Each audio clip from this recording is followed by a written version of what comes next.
My wife, Evelyn, and I had been married for 10 years. Our daughter had just started elementary school, and our life was as predictable as lukewarm water. My job consisted of writing moderately successful web novels, and my biggest daily crisis was figuring out what to have for dinner. I thought we'd go on like this until the end of time. Until today, I'd finished my word count early and decided to do some weeding in the backyard. That's when I saw Evelyn. Her back was to me, and she was standing under the dogwood tree we'd planted together. She wore the simple white sundress I loved, her silhouette soft and gentle. But her voice was as cold as a Siberian winter. 3 days. That's all I need. After 3 days, I want this world reduced to dust. Kneeling before her were 3 bizarre figures. A man with a single eye, a gaunt man in a scholar's robes, and a hulking brute. A suffocating, dark energy rolled off them in waves. My mind roared, and fragments of memory flooded back like a broken dam. I remembered. I think. I'm the corporeal form of the cosmic order. The Arbiter. I came to Earth eons ago to suppress a newly awakened, world-destroying entity of immense power. An entity who, I believe, went by the name Evelyn. I looked at her gentle silhouette, then down at the small stainless steel trowel in my hand, and fell into the most profound contemplation of my long existence. Should I try to negotiate the division of assets for the divorce first, or just get on with saving the world? My lady, is 3 days not too hasty? It was the one-eyed man, whom I now remembered was called One-Eye, one of Evelyn's 4 chief lieutenants. His voice was a reverent, gravelly rasp. The Arbiter may have been dormant for millennia, but the world's foundational energies will resist. Evelyn didn't turn. Her voice carried a weariness I had never heard before, laced with chilling resolve. For 1,000 years, I've been trapped in this fragile mortal shell, playing the part of a loving wife for 10 of them. I've had enough. Every single day, I have to suppress the urge to annihilate everything. Now, with 70% of my power restored, it will suffice. In 3 days, we will summon the terminus asteroid from beyond the Kuiper Belt. A single, decisive strike. We won't give the Arbiter any chance to awaken and retaliate. My grip on the trowel tightened. The terminus asteroid? If that thing hit, it wouldn't just be the end of Earth. It would take the whole solar system with it. This woman did not mess around. I quietly backed away into my office and shut the door, my heart hammering in my chest. It wasn't fear. It was conflict. The last 10 years weren't a lie. I remember the first time she tried to cook for me. She turned the kitchen into a war zone and served a blackened, unrecognizable dish. She took one bite, burst into tears, and said she was useless. I remembered the long nights I spent writing, how she would quietly bring me a warm mug of milk, drape a blanket over my shoulders, and sit with me in silence. I remembered when our daughter was born. Evelyn was drenched in sweat from the pain, but she squeezed my hand and smiled, saying, "Liam, look, she looks just like you." Was the woman who sobbed at sad movies the same person as the cosmic entity in the backyard plotting to detonate the solar system? I rubbed my temples. I did come to Earth to suppress her. As the Arbiter, I am dispassionate. My directive was simple: erase the threat. But when I saw her, sealed in the chaos between dimensions, her eyes filled with nothing but defiance and loneliness, something shifted. On a cosmic whim, I changed the plan. I shed my power and became a mortal man, Liam Foster. I decided to approach her in the purest human form, hoping to pacify her with love and peace. I drafted a 100-year archfiend rehabilitation program. Now, 10 years in, it seemed the program had crashed and burned. "Honey, what are you spacing out for? Dinner's ready." Evelyn's voice, warm as ever, came from the hallway. I jolted, opening the door to see her wearing the pink teddy bear apron I'd bought her, holding a steaming platter of pot roast. "Your favorite." I let it simmer for 2 hours. "Come and get it." She was smiling, her eyes curving into crescents, a universe away from the cold-hearted destroyer in the garden. I looked at her. She looked at me. The air was thick with the aroma of roasted vegetables and the faint, lingering scent of impending doom. I took a deep breath, accepted the platter, and forced a smile. "Smells amazing." "Thanks, honey." "Whatever." Even if the world was ending, a man had to eat. At the dinner table, our daughter, Chloe, chattered away about her day at school. "Daddy, my teacher said the biggest star is you, Scutie. It's way, way bigger than the sun." I put a piece of carrot in her bowl. "That's right, sweetie. The universe is a magical place." Evelyn watched her with a look of pure maternal love. "If you like stars so much, Chloe," she said softly, "Mommy will take you to see the real one someday. They're a million times more beautiful than in any book." My stomach dropped. When she said, "see the real ones," Did she mean from the observation deck of the Terminus asteroid as it vaporized our planet? That wouldn't work. My daughter had a swim meet next week. Ahem. I clear my throat, trying to steer the conversation. You know, I saw the weather forecast. So it's going to be crystal clear for the next few days. Not a cloud in the sky. Probably no chance of seeing any shooting stars. As I said it, I drew upon a sliver of the power I had nearly forgotten. My words became law. If I said there would be no clouds, there would be no clouds. Evelyn's fort paused midair. She glanced out the window, a flicker of confusion in her eyes, but it vanished as quickly as it appeared. Oh, what a shame. She smiled and said nothing more. But I knew she'd heard me. Later that night, I lay in bed, pretending to be asleep. Around midnight, Evelyn slipped out of bed and went to the balcony.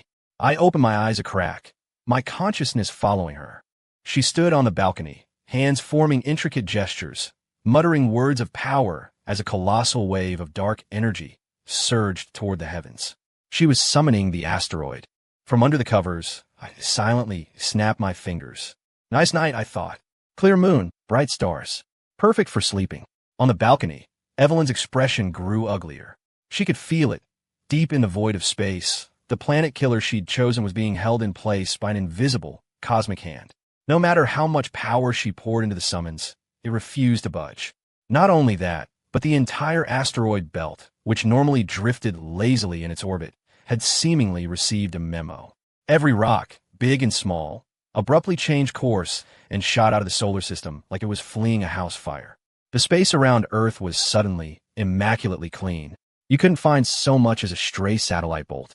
What's happening? Evelyn muttered, her voice thick with shock and disbelief.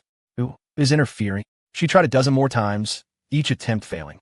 Finally, she stomped her foot in frustration and came back inside. I felt her lie down beside me, her breathing short and sharp. She was furious. I rolled over, feigning a sleepy murmur, and pulled her into my arms. Evelyn settled down. Her body went rigid for a moment, then slowly relaxed into my embrace.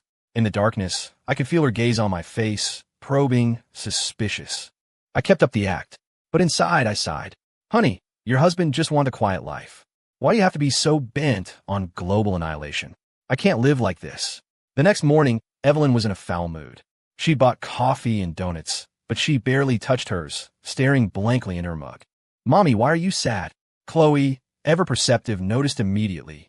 Evelyn snapped back to reality, forcing a smile. Oh, it's nothing, sweetie. Mommy was just thinking. Eat up, or you'll be late for school. I chewed on my donut, watching her from the corner of my eye. I knew last night's failure had planted a seed of doubt. She couldn't understand how, with 70% of her power restored, she couldn't even summon a tiny meteoroid. It defied logic. After dropping Chloe at school, I came home and opened my laptop, ready to write. Instead of doing her usual chores, Evelyn made a cup of tea and sat on the sofa across from me. Liam, I pretended to be absorbed in my screen. Don't you think? The world feels a little strange lately, she asked, choosing her words carefully, testing me. My heart skipped a beat. Here we go. I swiveled in my chair, feigning confusion. Strange? How so? The sky's been bluer, the water's clearer, the air feels cleaner. Oh, and on the way to school this morning, there was barely any traffic. Seems pretty great to me. All my doing, of course. A little global environmental purification and a slight reduction in humanity's collective road rage was basic maintenance for an arbiter. Evelyn's brow furrowed. Don't you think it's too normal? Almost aggressively normal. I pushed up a pair of non-existent glasses and spouted some nonsense. Honey, are you feeling stressed? Maybe we should go out this afternoon. A little retail therapy? A new handbag cures all ills, you know. Evelyn just stared at me. She gave me a long, complicated look, then finally gave up trying to discuss metaphysics with a mortal. No thanks. I'm meeting a friend. She stood up and went to the bedroom to change. I watched her go, letting out a breath I didn't realize I was holding. I dodged the bullet for now, but my senses told me her friend was none other than One Eye and his crew. They were meeting at an abandoned factory on the edge of town. I thought for a moment, then sent a text to my editor. Got a bad case of writer's block. Going out to find some inspiration. Then I changed into a tracksuit, hopped on my old electric moped, and casually followed her. I was curious to see what kind of trouble they were cooking up now. The abandoned factory was thick with a sinister energy. One Eye, the scholar-like scribe, and the hulking Goliath were all on one knee before Evelyn, not daring to breathe too loudly. My lady, we've investigated, One Eye reported grimly. Last night, The laws of physics themselves were abnormally stable. All of our world-ending preparations were halted by an invisible force. The scribe added, "Furthermore, I attempted to trigger the planet's ley lines to cause catastrophic earthquakes and volcanic eruptions. But the tectonic energy was unnaturally calm. It was as if it were asleep." Goliath grumbled. "I went to the coast to start a tsunami. The moment I got there, all the fish and crabs lined up and begged me to chill out. Said the big guy downstairs just issued a strict no-wave warning, and anyone who broke it would get steamed." Evelyn's face was dark enough to curdle milk. "The Arbiter is awake." She practically spat the words through clenched teeth. Her three minions exchanged terrified glances. The Arbiter, the supreme entity that governed the cycle of life and death in this realm. No, impossible. Evelyn quickly dismissed the idea. If the Arbiter were awake, he would have come for me immediately. Millennia ago, he only imprisoned me. This time, he would undoubtedly seek to erase me. But everything is quiet. Other than our plans being thwarted, nothing seems out of the ordinary. One eye hesitated, then spoke cautiously. "My lady, is it possible? The problem isn't the Arbiter, but someone closer to you." Evelyn's gaze sharpened like a razor. "What are you suggesting?" "Your mortal husband, Liam Foster." One eye forced my name out. "Forgive my impertinence, my lady, but this man, he is too ordinary. So ordinary, it feels like a deliberate performance. How could a mere mortal live with you for a decade and not be corroded by your aura? And what's more, you have a child together. This is simply unheard of." Insolence. Evelyn erupted in fury, and a terrifying pressure crushed the air in the factory. "My husband and my daughter are not for you to question." The three minions trembled, bowing their heads to the floor. "Forgive us, my lady. We deserve death." Evelyn's chest heaved, her own composure clearly shaken. One Eye's words had struck a nerve. Liam, he was so ordinary that sometimes she forgot she was a being of immense power, forgot that she wasn't just a normal wife and mother. But the more normal he was, the more abnormal it seemed. She was silent for a long time before speaking, her voice cold. "I will test him myself, and if he truly is a problem." A murderous glint flashed in her eyes. From my spot under a large tree outside the factory, I watched the whole scene through the eyes of a dozing sparrow on a windowsill. "Test me?" I was intrigued to see what she had in mind. That night at dinner, the test was revealed. "Honey," Evelyn said, placing a piece of broccoli on my plate with a saccharine smile. "Tomorrow, I want to see a meteor shower. Just the two of us, in our backyard, under the dogwood tree. And I want it to be the biggest, brightest, most spectacular one imaginable." I chewed my broccoli, my mind racing. This was a blatant, unavoidable challenge. Just last night, I'd sent every stray rock in the solar system packing. Now, she was specifically demanding a meteor shower. If I failed to produce one, it would prove I was just a lucky mortal, and the recent cosmic stability was a coincidence.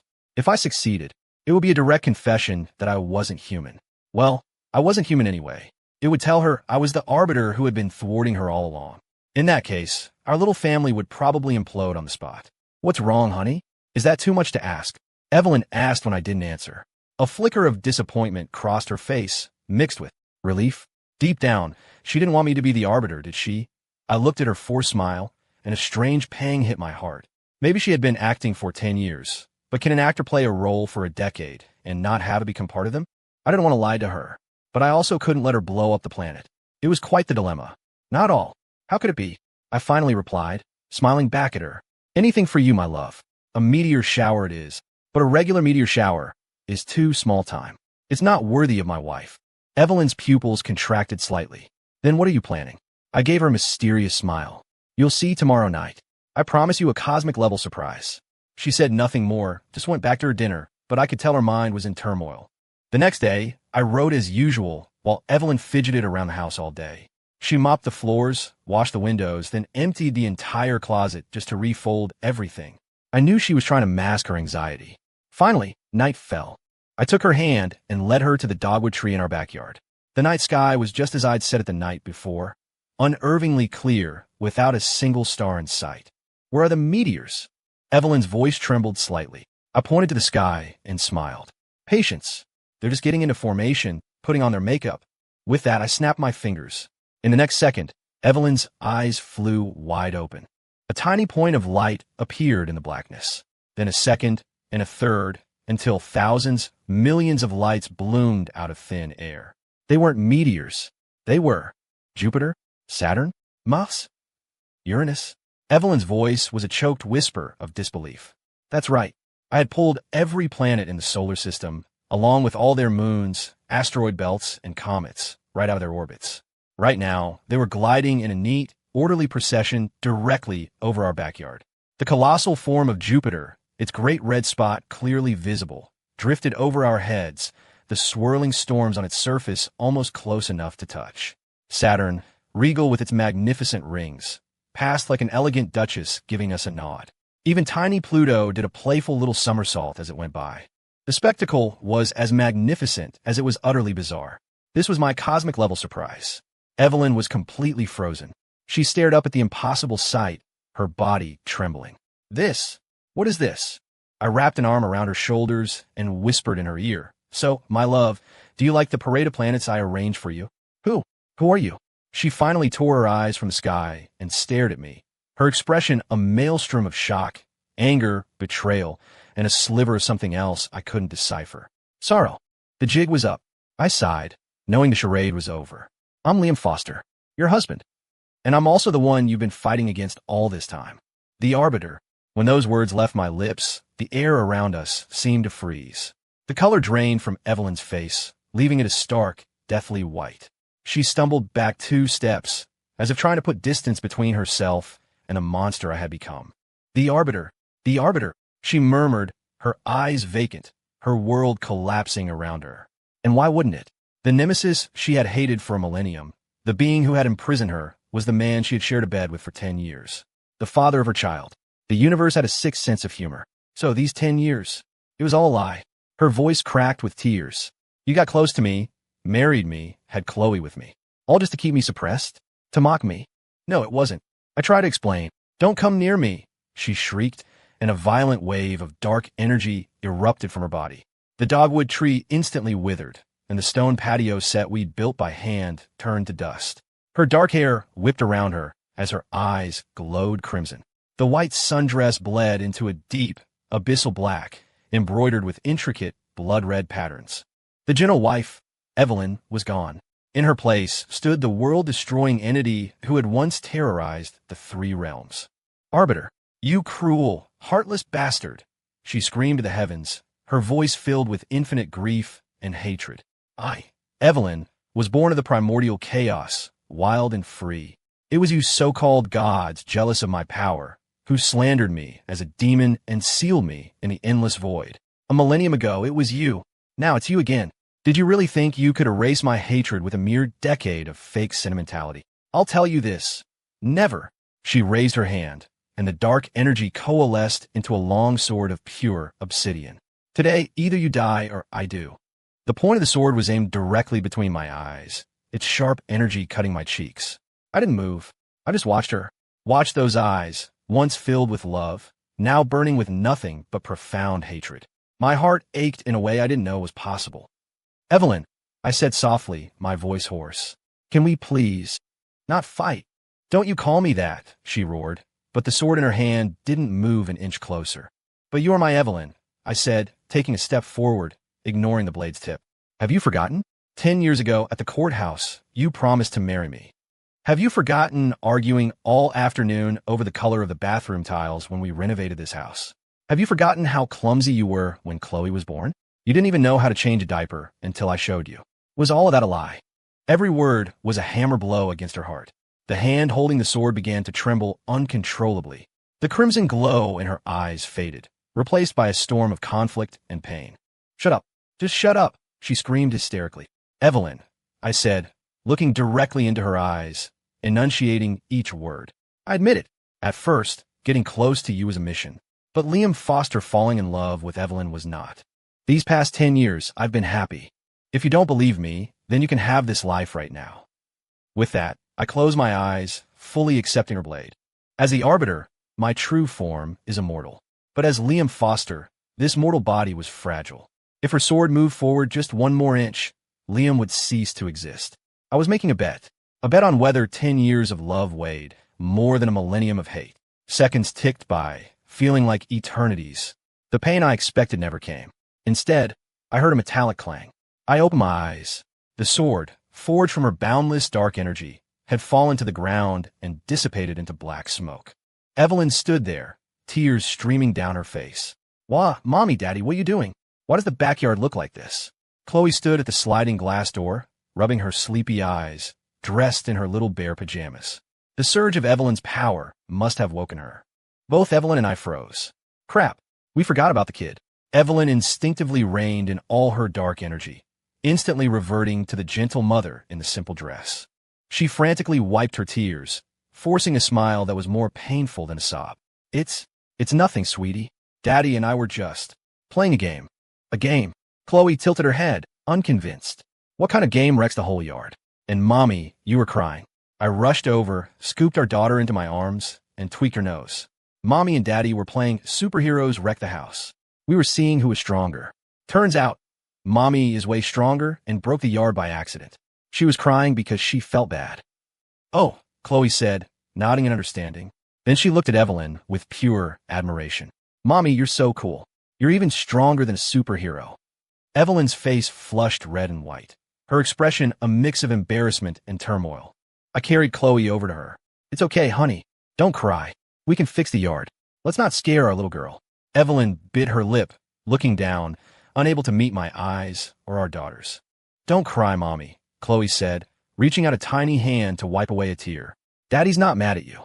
Daddy loves Mommy the most." The innocent words of a child struck the deepest chord. Evelyn's tears, no longer held back, fell like broken pearls. She pulled Chloe into a fierce hug, holding her so tightly it was as if she wanted to merge them into one being. "I'm sorry, Chloe. It's Mommy's fault. I'm so sorry," she sobbed. I knew that apology wasn't just for our daughter. It was for me, too. I patted her on the back and said nothing. Some wounds needed time to heal. Tonight was not the time for more talk. After that night, a strange, tense peace settled over our house. Evelyn stopped talking about destroying the world. She didn't ask me any more questions about being the Arbiter. We fell back into the rhythm of a normal couple. I wrote, she managed the house, and we took Chloe to and from school together. But an invisible wall now stood between us. She would avoid my gaze and unconsciously shrink from my touch. At night, she'd curl up on the far edge of the bed, her back to me. I knew she hadn't figured out how to face me or what to make of our 10-year marriage. I decided to give her space. But just because she was quiet didn't mean her minions were. One afternoon, while I was in the kitchen prepping dinner, my senses picked up One Eye, the scribe, and Goliath skulking around the entrance to our suburban neighborhood. "Boss, it's been 3 days and not a peep from her lady. Are we just going to wait around?" Goliath asked impatiently. The scribe fanned himself with an imaginary fan. "Her ladyship's plans are beyond our comprehension. I believe she is formulating a much grander strategy. That parade of planets was clearly a provocation from the Arbiter. She will not let it stand." One Eye looked grave. "Agreed. We cannot let her fight alone. The Arbiter is disguised as a mortal, which means he has a reason and a weakness. We must find it for her. So what's the plan?" "Infiltrate. Observe him up close." I refuse to believe he can maintain his cosmic state 24/7. Listening to them, I almost burst out laughing. Find my weakness? My biggest weakness was their boss. Still, if they wanted to play, I was happy to oblige. I focused my will. A moment later, the head of the neighborhood security patrol got a phone call. "Hello, building management? Oh, the 3 new security guards? Names are One Eye, the scribe, and Goliath? Okay, got it. I'll go meet them now." 5 minutes later, the 3 of them stood in front of our apartment building, dazed and confused, wearing crisp new security uniforms. The patrol captain clapped them on the shoulders. "All right, fellas, work hard. The safety of this community is in your hands. Pay special attention to Mr. Foster's place in Building 18B, Apartment 1101. They're a top priority for us. No screw-ups."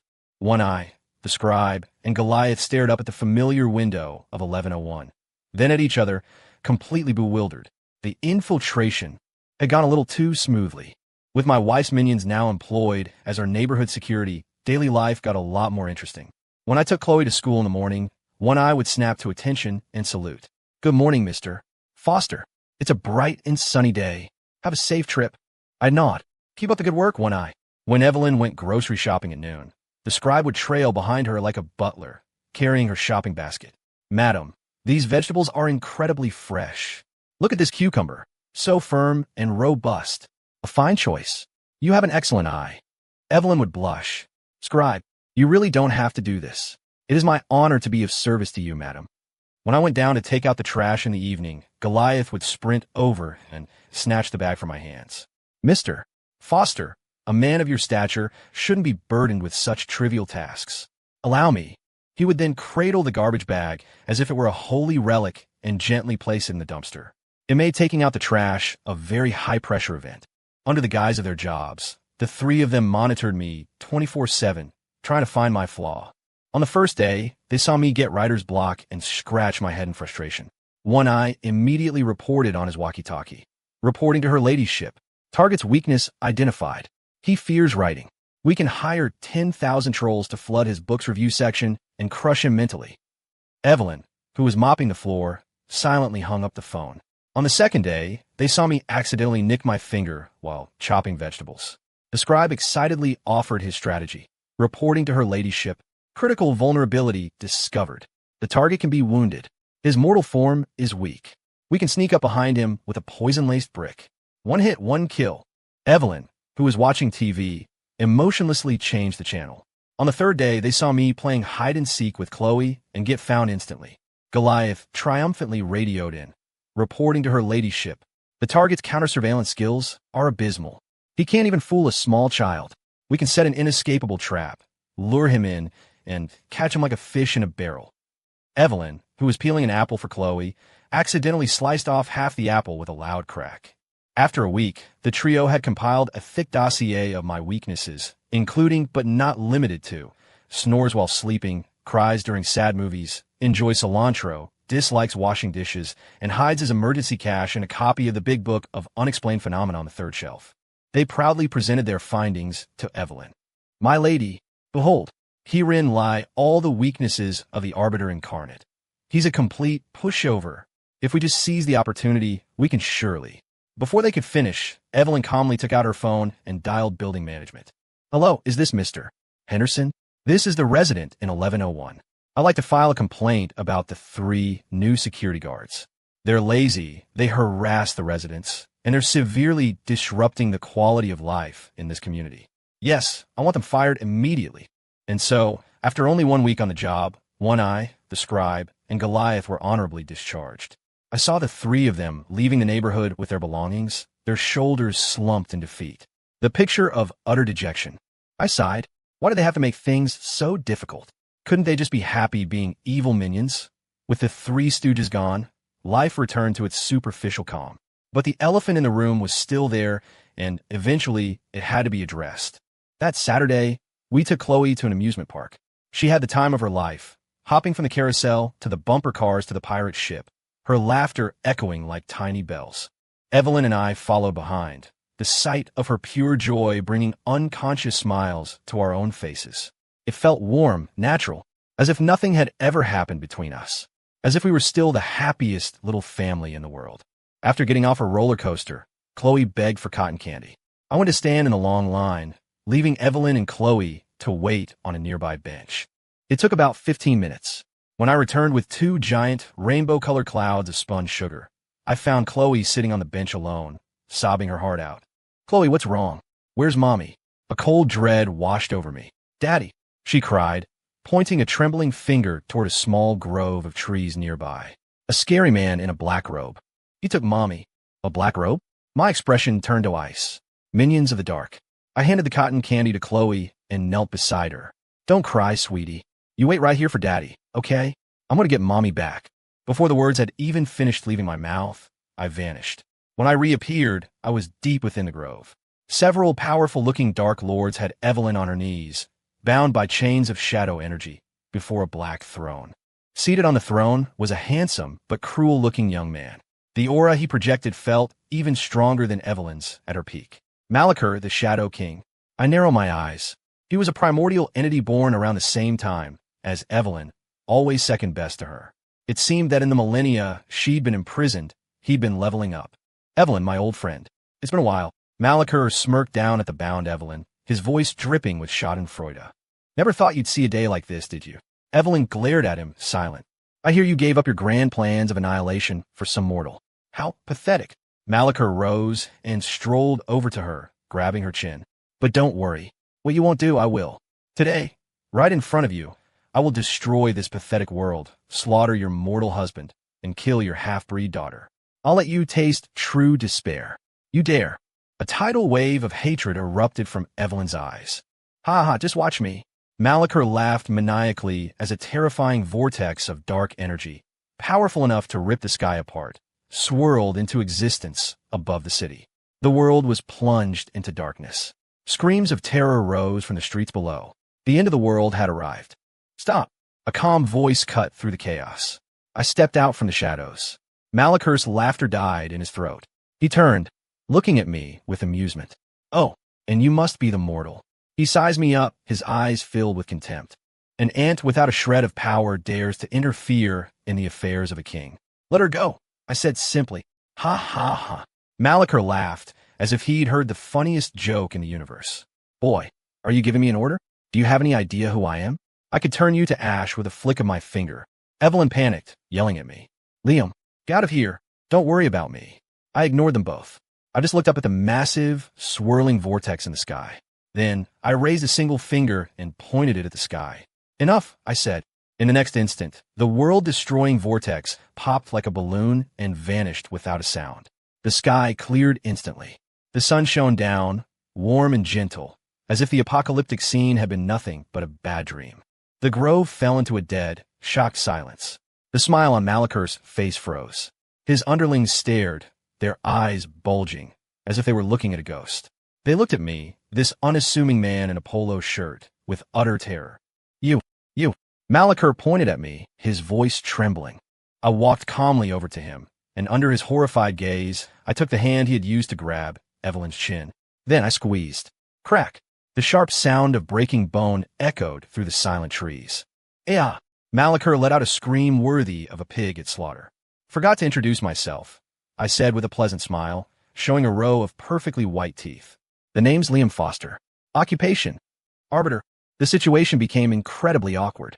Malachor cradled his hand, now bent at a 90-degree angle, and rolled on the ground, whimpering.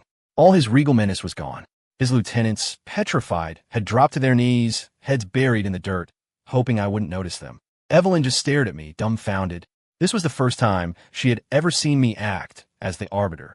There were no flashy spells, no cataclysmic displays of power. Just one word. A single, quiet command that averted a global catastrophe. That kind of absolute, effortless control was far more terrifying than any brute force. You really are the Arbiter, she murmured, her expression impossibly complex. I paid her no mind, instead crouching down next to the whimpering Malachor. I patted his sweat-drenched, dirt-streaked face. Malin, my man, why couldn't you just stay in your shadow realm and be king of your little castle? Why do you have to come here and make a mess? You know, my wife and kid are waiting for me at the amusement park. You're making me late for dinner. The consequences for that are severe. Malachor scrambled backward, utterly terrified. Lord Arbiter, forgive me. I was blind. I'll never do it again. No. I smiled. A minute ago, you were going to kill my wife and daughter, weren't you? My smile was gentle, but to Malachor, it was more horrifying than any demon's glare. No. I was talking nonsense. I'm an idiot, he babbled. Your wife is the most noble and beautiful goddess in the universe. The young princess is the most adorable and brilliant angel. I'm just a piece of trash. I deserve to die. He actually started slapping himself in the face. Smack, smack, smack. I shook my head, bored already. I was hoping for a bit more of a fight, but he was no fun at all. All right, stop the theatrics. I stood up and snapped my fingers. The shadow chains binding Evelyn vanished. Then I looked at Malachor and his cowering minions. Get out. Go back where you came from, and never set foot in this realm again. Or else. I didn't need to finish the sentence. They understood. Malachor, granted a reprieve, tore open a rift in space and scrambled through it with his minions, not even daring to look back. They were gone faster than a rabbit. The grove was quiet again, leaving just Evelyn and me. The atmosphere was even heavier than it had been in our backyard. Why? Did you save me? She finally asked after a long silence, her voice raw. I'm a demon lord. You're the Arbiter. We're enemies. You could have let him get rid of me for you. It would have solved all your problems. I turned and looked at her. Because you're my wife, I answered, without a hint of hesitation. Is that reason enough? A tremor went through Evelyn's body. She looked up at me, her eyes once again blurring with tears. We missed dinner that night. When we got back to the park, Chloe had fallen asleep on the bench, still clutching the cotton candy I'd bought for her. Seeing our daughter's peaceful face seemed to dissolve the tension between us. I picked Chloe up, and Evelyn walked silently beside me as we headed home. Not a word was spoken. Back home, after putting Chloe to bed, Evelyn and I sat on opposite ends of the living room sofa.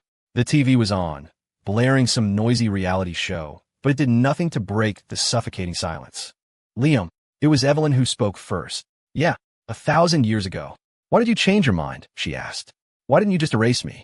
Why become immortal to reform me? It was the question she'd been holding back for so long. I thought for a moment. Because I saw your eyes. My eyes. In a chaotic void, I looked into your eyes, and I didn't see evil or cruelty. All I saw was loneliness. You were like a lost child, using your thorns to fight off a world you saw as hostile. You screamed about wanting to destroy everything, but what you really wanted was a reason to stop. Evelyn's body trembled, almost imperceptibly. I went on. The Arbiter isn't merciless. My purpose is to maintain balance, not to purely destroy. Erasing you would have been easy, but then another Evelyn would have been born from the chaos, another Malachar. The cycle of violence would have been endless. So, I decided to run an experiment. I wanted to see, I said, looking her in the eye, if love could actually conquer hate. And what was the result? Her voice was shaking. Was the experiment a success? I smiled at her. What do you think? You chose not to strike me down. You were willing to give up everything to protect Chloe. You even defended me, your supposed nemesis, from your own foolish minions. Evelyn, you haven't been that world-destroying entity for a long time. You're just Evelyn, Liam's wife, Chloe's mom. My words were like a warm current, melting the last of the ice around her heart.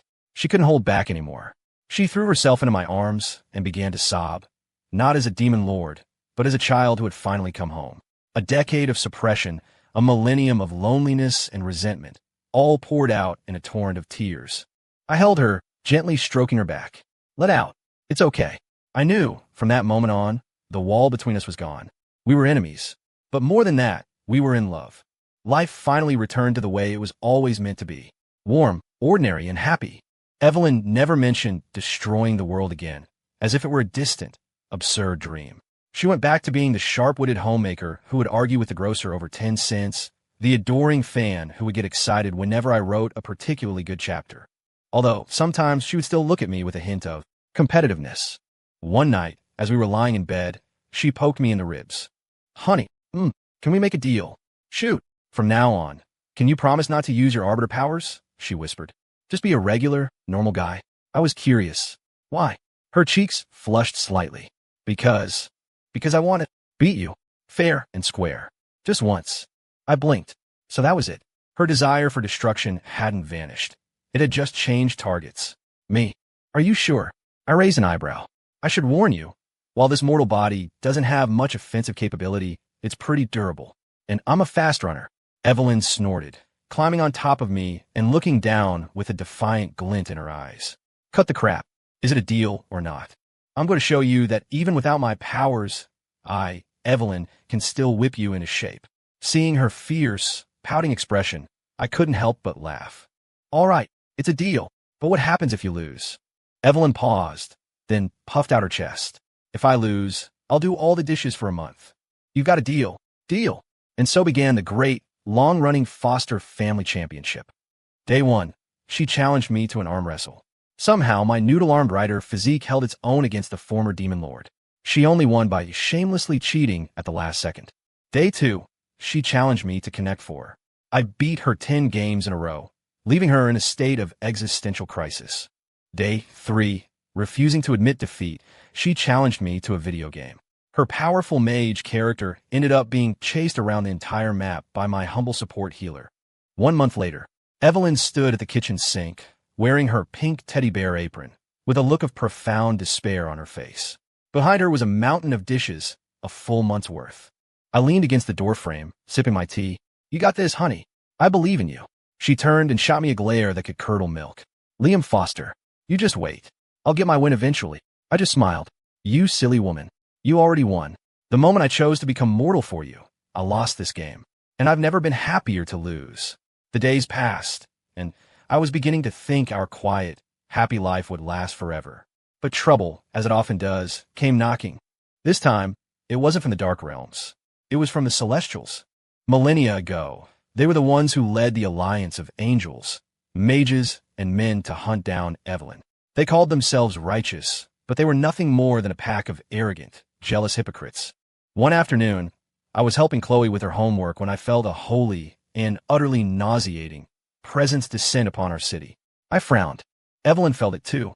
She put down the spatula she was holding and came to my side, her face grave. That's the aura of Imperator Salus. What is he doing here? What do you think? He smelled trouble and came running, I said dismissively. No sooner had I spoken than our front door was kicked open with a loud bang. A figure in golden armor, with a severe expression and 3 pairs of white wings, strode in. A celestial emissary. He didn't even glance at me, his eyes locking onto Evelyn with pure disgust.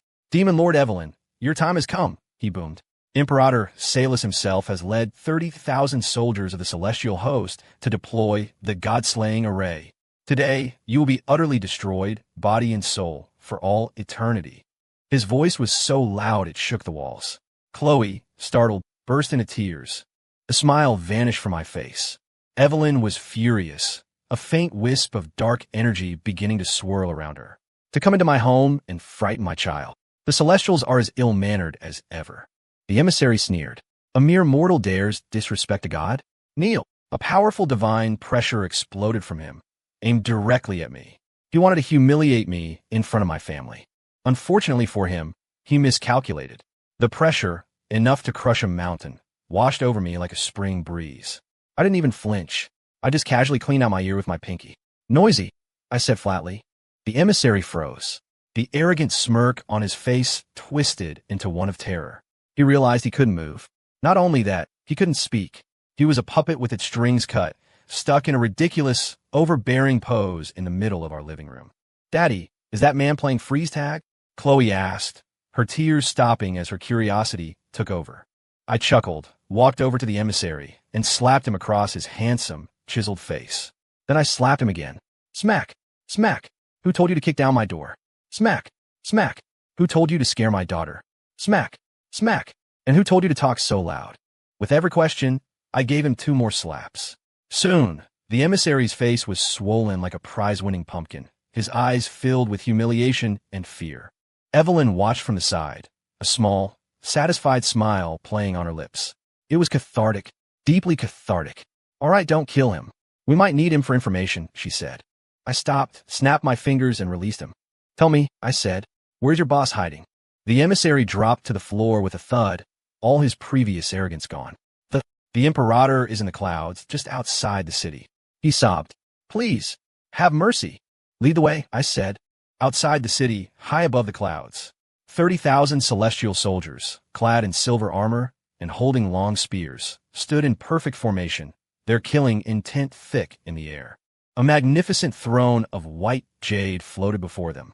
On it sat a middle-aged man in a golden robe embroidered with dragons, a crown on his head, his expression one of regal authority. This was the supreme ruler of the celestial realm, Imperator Salus. He sat with his eyes closed, meditating, waiting for his emissary to bring him the head of the demoness he'd feared for a millennium. Suddenly, his eyes snapped open. He saw his emissary flying up from the city below, stumbling through the air, with clear, red handprints on his swollen face. Your Majesty, it's terrible, the emissary cried. Salus frowned. What is the meaning of this? Before the emissary could answer, 2 figures ascended through the clouds, as if they were taking a leisurely stroll, a man and a woman. The man was dressed in casual clothes, with an average face and a gentle demeanor, like a friendly next-door neighbor. The woman, dressed in a simple sundress, was breathtakingly beautiful with a cold, aloof air. It was his target, the demon Lord Evelyn, but she was holding the man's arm intimately, looking at him with adoration. Imperator Salus's pupils contracted. Evelyn, you dare show your face. And you mortal, you stand in the presence of an emperor. Why do you not kneel? He bellowed, his imperial authority blanketing the sky. I cleaned my ear again, looking bored. What is it with you winged freaks and your kneeling fetish? What did you say? Salus roared, leaping to his feet. I said. I looked up, meeting his eyes, and spoke each word with chilling clarity. Salus, you stand in my presence. Why do you not kneel? My voice wasn't loud, but it struck the ears of every soldier like a thunderclap. An authority far more terrifying than any emperor's, the will of the cosmos itself, descended upon them. Thump, thump, thump. 30,000 celestial soldiers, including their most powerful commanders, lost control of their bodies and dropped to their knees as one. Weapons clattered to the cloud floor. They looked up at me not as a god, but as the creator of gods, their faces masks of pure terror. Even the mighty Imperator Salus felt his legs begin to buckle, his knees slowly, inexorably bending. The will of the world itself was forcing him to kneel. "Oh, who are you?" Salus grit his teeth, using every ounce of his divine power to resist. I didn't answer. I just put my arm around Evelyn's waist and walked slowly toward him. "My wife says you Celestials have no manners. I think she's right. So today, I'm here to teach you some." With that, I raised my hand and slapped Imperator Salus across the face. Crack! The sound echoed across the heavens. The Emperor of the Celestial Realm was sent flying from the clouds, hurtling toward the earth like a meteor.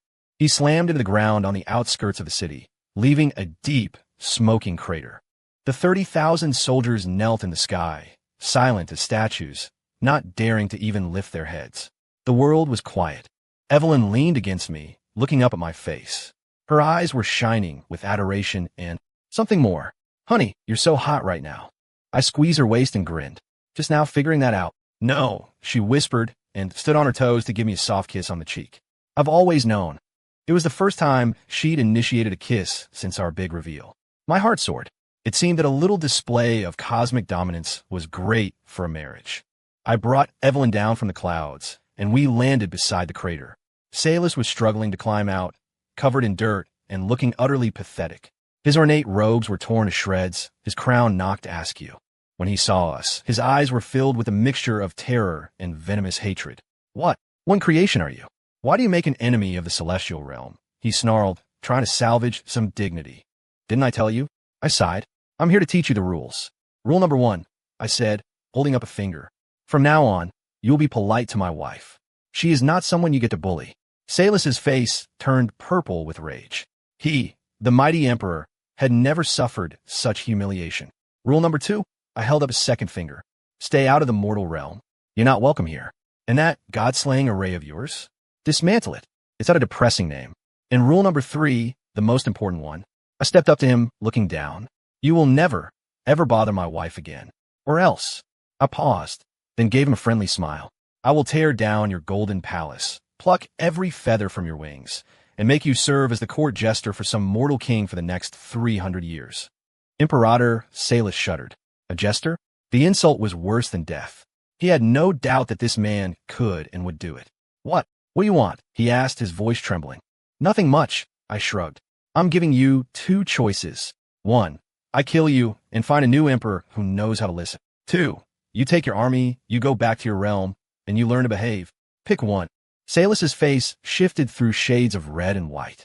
In the end, his pride, his arrogance, all of it was crushed under the weight of absolute power. He slowly, painfully bowed his head. I choose 2. Imperator Salus and his 30,000 soldiers scurried away, their retreat a pathetic sight. I had a feeling that for the next few millennia, they'd be avoiding anyone with the last name Foster. The storm stirred up by the Celestials ended as absurdly as it began. The city was at peace. Evelyn and I walked hand in hand through the streets as evening fell, like any other couple. The setting sun stretched our shadows long behind us. "Liam, thank you." "For what?" "Thank you. For everything you've done for me," she said, her voice soft but sincere. I stopped and turned to her, cupping her face in my hands. "You silly woman. I'd do anything for you, because I love you." The 3 words came out so naturally. Evelyn's eyes instantly welled up. She stood on her toes and kissed me. It was a long, deep kiss, filled with a decade of shared life, a millennium of conflict, and the profound relief of this moment. When we finally broke apart, she rested her head on my chest. "Liam," she whispered, "I love you too." I smiled, a smile as wide as the whole world. On the way home, Evelyn suddenly asked, "By the way, when you threatened to make Salus a court jester, were you serious?" I nodded gravely. "Of course. I never lied." Her eyes lit up. "In that case, could you turn him into a woman?" I blinked. "And then send her to Malakur's shadow harem?" I blinked again. "We could watch them have a dramatic, tragic love affair. It could be an 800-episode long soap opera. Looking at my wife, her face flushed with excitement, the fires of gossip burning brightly in her eyes, I was suddenly reminded that a demon... She was 6 years old, the hybrid child of the Arbiter and a demon lord. To put it nicely, she was a nexus of light and shadow. To put it bluntly, she was a ticking time bomb. As she got older, the dormant powers within her, both cosmic and chaotic, began to awaken, and they did not like each other. Lately, she'd started unconsciously unleashing her power in her sleep. Last night, she dreamt she was eating cotton candy. The next morning, we woke up to find a giant, permanent, rainbow-colored cloud of pure energy stuck to our ceiling. This morning, she dreamt she was being chased by a puppy. We woke up to find over 100 snarling energy huskies rampaging through our living room, joyfully tearing the place apart. If this continued, what would happen when she was a teenager and had a nightmare about the world ending? Evelyn and I sat on the one remaining sofa cushion in the wreckage of our living room, staring at each other in dismay. What are we going to do? Evelyn fretted. Chloe's too young to control this kind of power. We have to find a way to help her balance the two forces inside her, I said grimly. How? I thought for a moment. Maybe we should send her to a special school. Evelyn stared at me. Liam, are you feeling okay? Is this really the time to be discussing preschools? No, not a normal school, I said, a glint in my eye.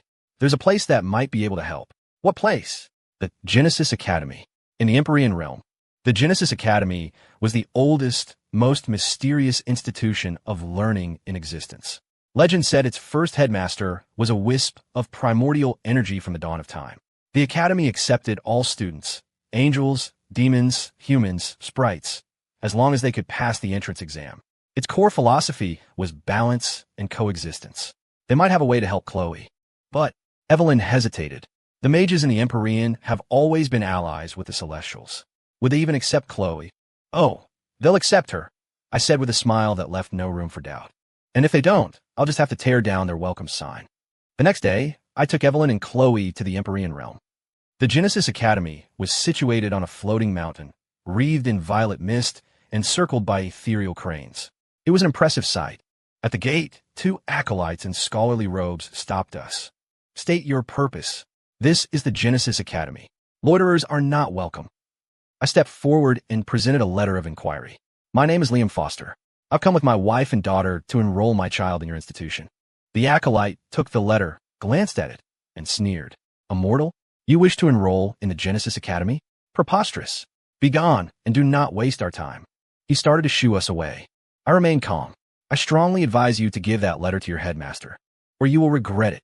My tone was even, but the acolyte felt an involuntary shiver run down his spine. He hesitated, then scurried off with the letter. A few moments later, an old man with a long white beard but spry, energetic eyes came rushing out. This was Headmaster Valerius, the current head of the academy, an ancient being of immense wisdom. He ran up to us, and the moment he saw my face, his pupils shrank. Without a word, he dropped to his knees. My Lord Arbiter, forgive this old fool for not recognizing you. My transgression is unforgivable. His kneeling sent the poor acolyte into shock. Lord, Arbiter, this ordinary-looking mortal was the Arbiter incarnate. The acolyte remembered his arrogant behavior, and his eyes rolled back in his head as he fainted dead away. I helped Valerius to his feet. Please, Headmaster, no need for formalities. I am not here today as the Arbiter. I'm here as a father. My daughter, Chloe, is 6 years old. I was hoping to enroll her in your preschool program. Would that be possible? Valerius wiped the sweat from his brow and nodded vigorously. Possible. Yes. Extremely possible. Preschool? My lord, you could make her vice-headmaster, and we wouldn't object. For you to entrust your daughter to our academy is the greatest honor we have received in millennia. We will treat her like our own daughter. No, we will treat her like a revered ancestor. I had to smile. The old man was a smooth talker.